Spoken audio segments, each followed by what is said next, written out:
Brigada Pagbasa is one of the components of Brigada Eskwela.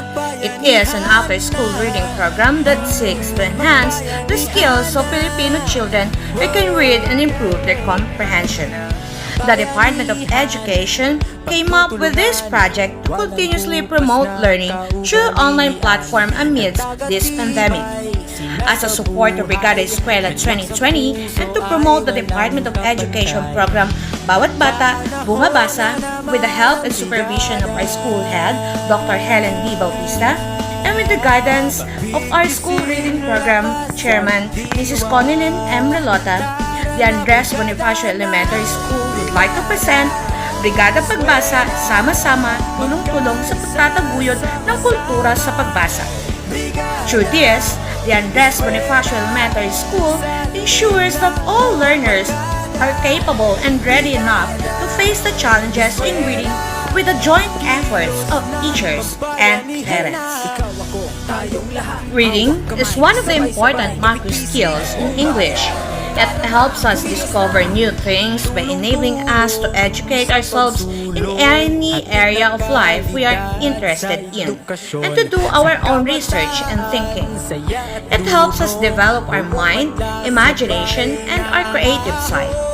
It also helps us improve our communication skills, both written and spoken. Reading is just a waste of time without comprehension. It means your effort is useless without understanding it. So watch and learn today's Brigada Pagbasa video for advanced learners.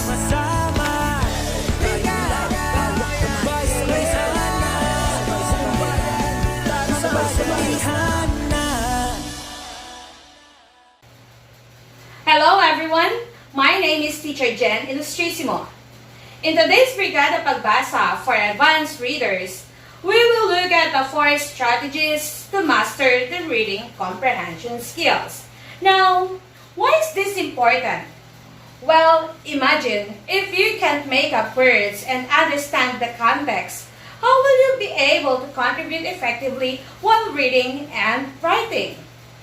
You will find extremely challenging understanding the direction of your test or exams, or you will find extremely difficult to understand the context and interpret the meaning that the context is trying to convey while reading. So, what do we do to master reading comprehension skills? That is what we will discuss today. The 4 strategies to master reading comprehension skills are the following. The first one is what we call skim. So skim or skimming is to have a quick read. When you're doing this, you'll be able to identify the theme that the passage or the text wants to convey. In skimming, you will understand the passage as a whole. The second one is scan or scanning. You scan for specific details. For example, you are asked to identify the elements of a story like who are the characters and give their characterization, the settings, the climax. So while scanning the passage, what you're trying to do is you are condensing the essential information and making it easier for you to answer the questions. And the third one is analyzing positive and negative detail.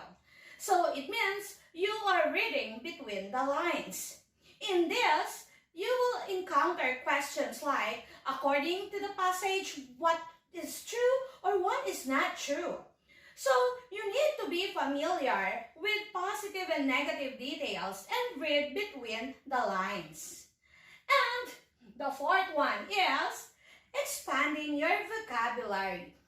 So knowledge in words and applying their meanings go a long way in improving your reading comprehension skills. So questions pertaining to synonyms and antonyms will no longer pose a challenge. Remember these 4 strategies? Skim, scan, analyze positive or negative detail, and expand your vocabulary. Now, let's use these 4 strategies to master reading comprehension skill. Let's start. I have here a passage. Now, let's apply the 4 strategies to master reading comprehension skills to this passage. So the first one is skim. So let's have a quick read to get the theme of this passage. Let's read all together. Sean and his neighbor Amy were playing at the playground near their homes. Sean was bored, so he decided to play a joke on Amy. He took out his rubber snake from his bag and threw it at her. Amy was terrified. She screamed and started running. She did not see a rock on the ground and tripped over it. Her forehead and knees were bleeding badly. She began to cry loudly. Amy's mother heard her crying from their living room. She quickly rushed Amy to a nearby clinic. Sean was so frightened at the sight of the blood that his face turned pale. He apologized to Amy and her mother for being mischievous. Now, do you like the story? Nice! So what do you think is the theme of this passage? You're right. It's all about observing proper behavior at all times. Whether you are bored or not, you should observe proper behavior to avoid incident like this. I prepared comprehension questions. Questions number 1 to 5 are questions that you can get the answer from the passage. While question number 6 is a question wherein you need to read between the lines. It means you need to analyze the positive or negative detail to get the answer. Alright, so let's read first each comprehension question. Number 1. Who was Sean playing with? Second, what was Sean's toy snake made of? Third, why did Amy scream? Fourth, how did Amy fall? Fifth, how did Sean feel after the accident? And lastly, number 6, if you are Sean, will you do the same thing? And why? Okay? So let's read again the selection or the passage to get the answer. The highlighted sentences are the answers for the comprehension questions. Okay. So question number 1 is, who was Sean playing with? What do you think is the answer? You're right. Sean was playing with Amy. Second question is, what was Sean's toy snake made of? What is the answer? You're correct. It was made of a rubber. Third question, why did Amy scream? I can't hear you. What is the answer? You're correct. She was terrified of the snake. For number 4 question, how did Amy fall? That's right. Amy fell because she ran and accidentally tripped over a rock. Fifth question, how did Sean feel after the accident? Very good. So Sean was frightened to see Amy bleeding, and he felt sorry for what he did to Amy and apologized to her and her mother for being mischievous.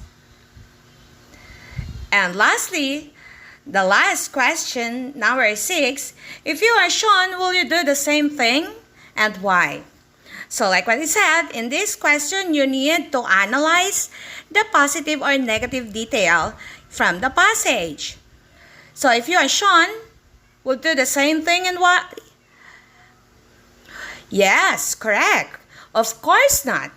So you will not do the same thing to avoid accident or incident like this, so that you can't hurt other people for being mischievous. You're right. Very good.